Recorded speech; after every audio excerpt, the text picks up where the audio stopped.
Okay, so first of all, I think it starts with your lead generation. We learned over the years that, we got tired of just, throwing a wide cast net of just generating leads.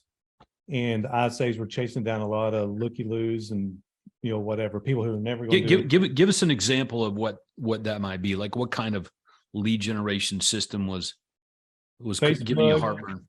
Yeah, Facebook, Realtor.com. I'm not saying that there's not any good, but there's, these massive, lead generation you can do. I can't remember them all, but we used to do, but then we changed to where, all right, we want to go find our ideal customer.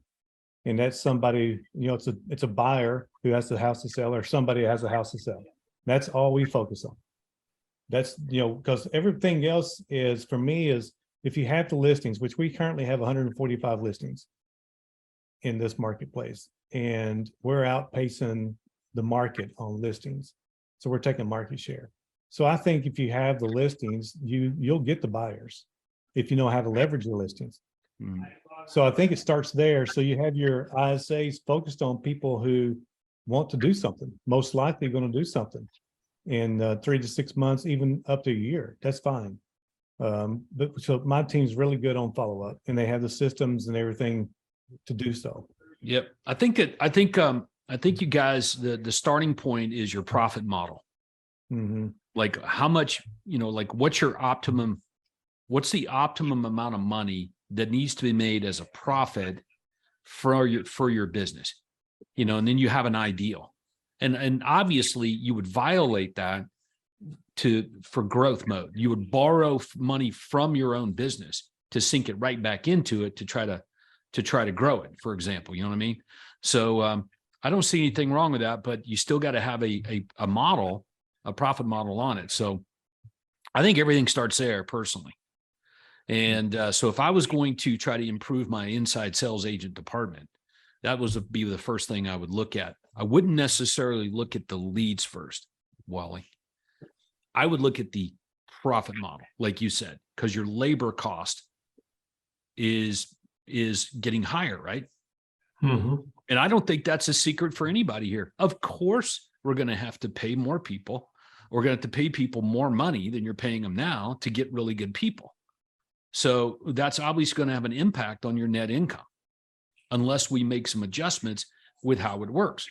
So, for example, I was talking to some platinum guys who were interested in your home sold guaranteed realty the other day, and their commission is 2% average. That's what they get.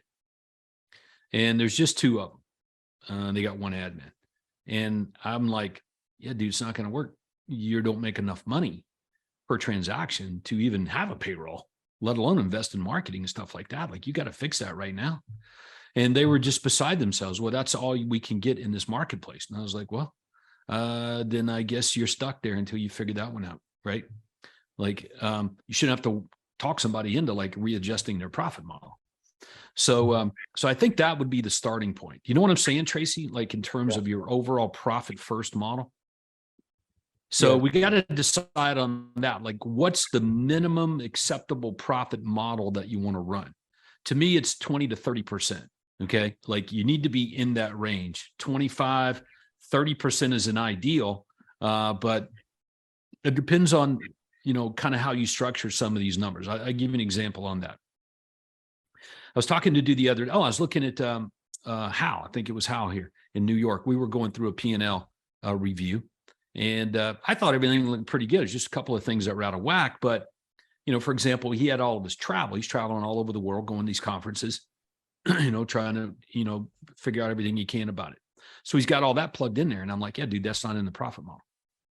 Your travel, like all this airfare, and you're flying first class, you're renting cars when you get there, and you got these hotel suites and everything, and you're going to the bars and all that stuff. That's not in the profit and loss model. Mm-hmm. That's part of your reinvestment of profit. You can write all that off 100%, but that's not factored into these buckets. So back that out. You know what I'm saying? So that's why I'm saying, like, you can come to a pretty good conclusion. We've already said it. If your cost of sales are 40% and you run a 10% marketing spend, a 12% payroll budget, 6% operations, 2% rent, you're going to end up at a 30% net. So that gets back to what the pay plan needs to be for ISAs, what your compensation plan, yeah, that's the right thing. Your compensation plan is for people to pay you, like your customers. How much do you need to get in order to do this? And then if you need to get X, Wally, let's say you need to make X amount of money per deal. Okay. And then you look at it in order to back into this profit number that you most want based on what you're paying people now and into the future. The question becomes, can you actually get paid that amount of money from the public? So many people try to make their business work on a discount. I'm going to get paid what all the other, right, Tracy? I'm going to get paid what all the other agents are going to get paid in the marketplace, but somehow I'm going to end up with a different business than they have. Hmm.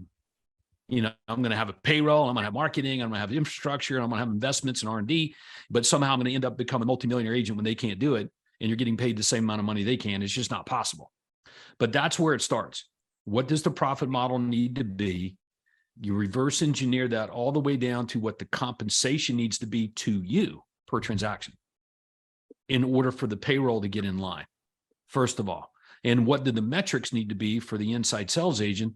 How many appointments do they need to be booking on a daily basis for it to play out for you to actually achieve that level of income, i.e. profits? Got to all be substantiated.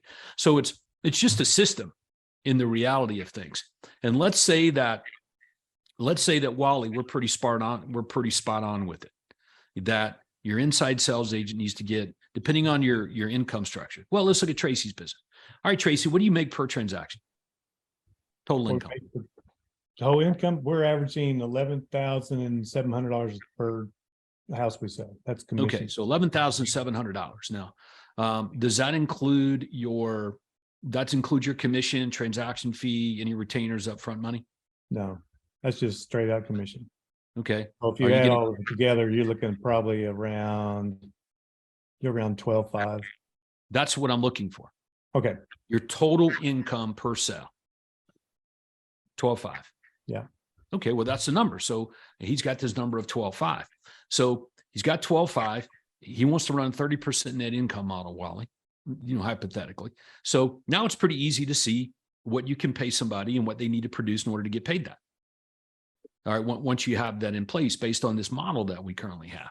And Tracy may determine hitting these metrics, paying inside salespeople X, we're going to talk about that in a minute. Based on our income per transaction, what he just said his income was per transaction, Tracy may come to the conclusion that he can't make a 30% net income on that. He would have to raise the amount of money that he makes per transaction. He may do that. So then he's got to determine, will the marketplace allow that? How much more value stacking can we do? How much further can we go with it in order to achieve that? And that is absolutely what everybody should be doing right here. You challenge the status quo of things on the value to deliver and what people will pay, and I think everybody's got a pretty good handle on that.